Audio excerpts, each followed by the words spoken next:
あなたにとって美味しいコーヒーってスタバのコーヒー？一杯1000円やそれ以上するコーヒー？それとも世界一高いコーヒー豆を世界一のバリスタが抽出したコーヒーでしょうか？はい、どうもこんにちは。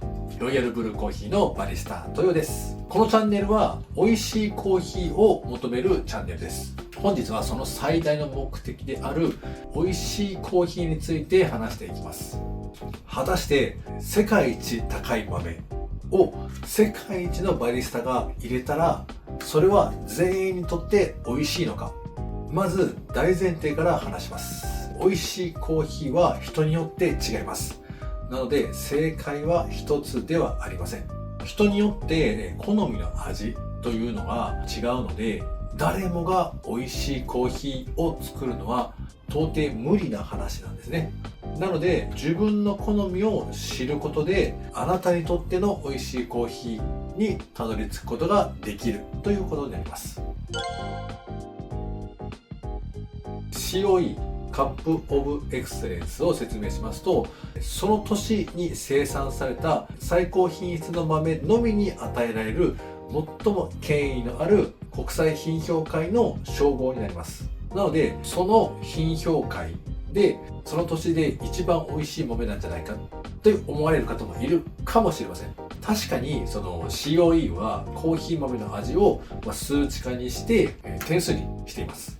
なので点数が高ければ美味しいと客観的に思われているコーヒー豆にはなります。ただそこに僕は疑問が一つできるというか、例えばの話なんですけども、果たしてテストの点数が高い人が一番優秀なのか、一番賢いのかって言われると、そうではないんじゃないですかって思うんですね。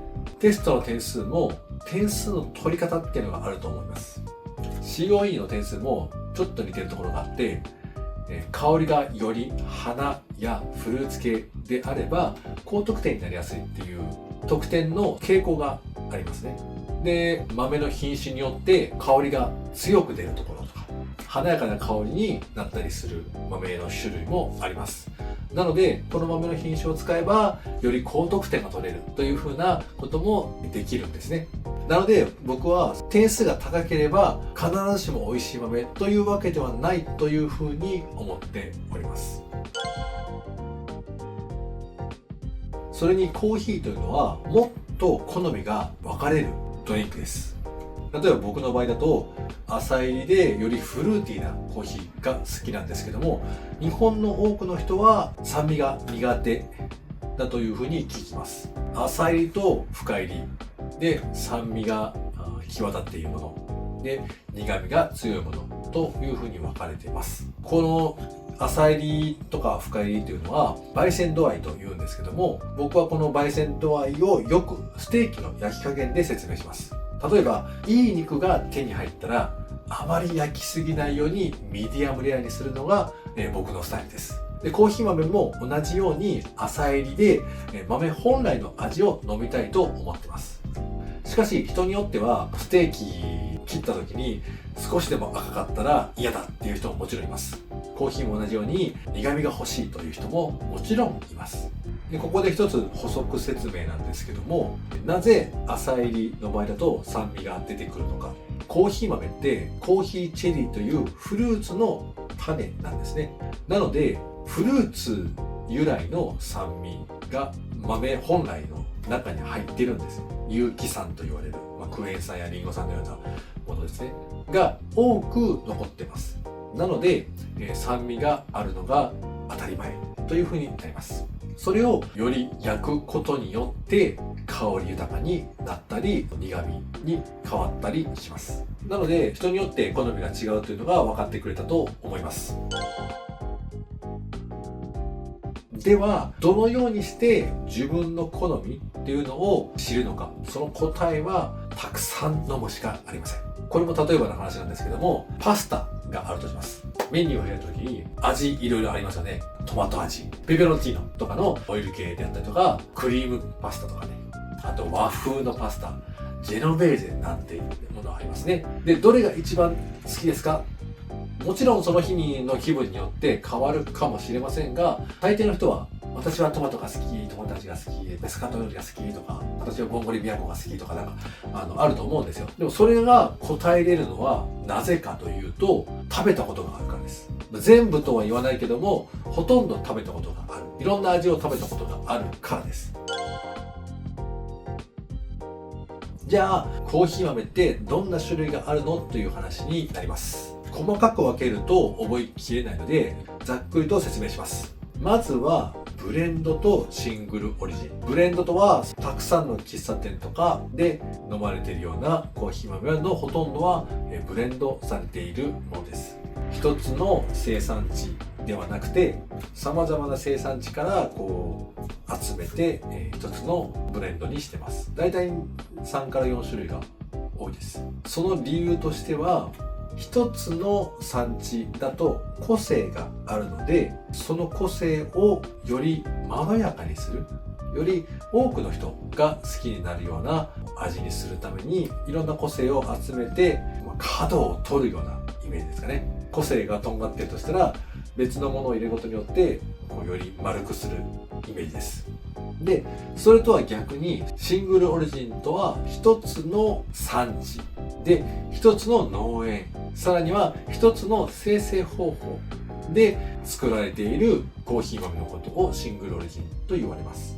中には一つの産地と生成方法だけで分けているところがありますが、比較的に一つの場所で採れたその土地の個性が現れるコーヒー豆だと思ってください。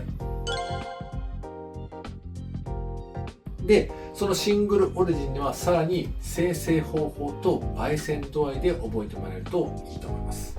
で、生成方法は、ウォッシュとナチュラル、ハニープロセスとアナエロビック。この4つを覚えてもらえると、ほぼ網羅できていると思ってください。で、焙煎度合いなんですけども、大きく分けると、浅入り、中入り、深入りの3段階なんですけども、本来は8段階に分かれています。ライトロースト、一番浅入りですね。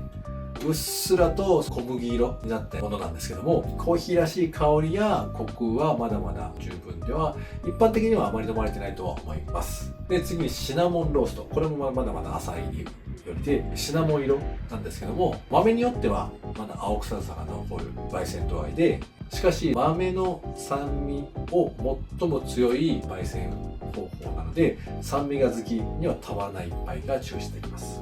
で、ミディアムロースト。こちらから中入り寄りになりますね。コーヒーらしい香ばしさとまろやかな酸味がある。そしてわずかな苦味も感じれるという風な焙煎度合いになります。次にハイロースト。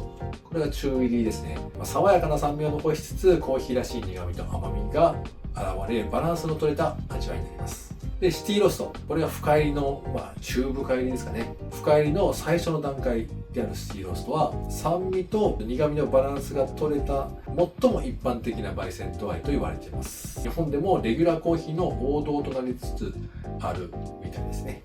次にフルシティロースト。酸味が少なくなるとともに、苦味が際立ってくる焙煎度合いです。で、香ばしい香りも、より一層強くなって始めるので、コーヒーの芳醇な香りを楽しむことができます。次にフレンチロースト。これはめちゃめちゃ深くなりますね。ほぼ黒に近い焦げ茶色になると、コーヒー豆の油が表面に出始めます。酸味はほとんどないですね。で、苦味がより一層際立って、香りの質も変化してきます。だいたいカフェオレとか合わせるのに向いてると思います。で、次にイタリアンロースト。ほぼ黒の状態まで持っていったコーヒーの表面は油でツヤツヤに光り出します。重厚な苦味と深いコクが特徴で、エスプレッソやカプチーノ、イタリアを代表するコーヒーの飲み方に適した焙煎度合いです。しかしここ近年ではここまで深入りにしたコーヒー豆はなかなか見ないですね。これ僕の経験なんですけども、エチオピアの豆は浅いにしても豆の青臭さは残りにくいです。なので一番初めに浅入りを飲んでみるのであれば、エチオピアの豆からスタートするのがいいのではないかと思っております。中南米の豆は比較的残りやすいので、中浅入りぐらいがいいかもしれません。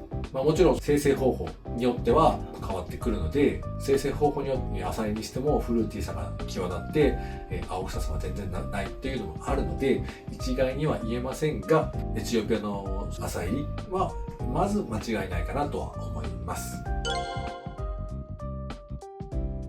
はい、それではね、まとめに入っていきたいと思います。本日は美味しいコーヒーについて話していきました。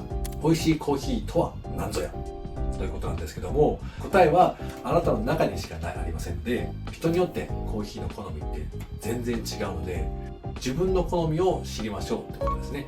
で、その自分の好みを知るには、まずたくさんのコーヒーを飲むことで自分の好みが分かります。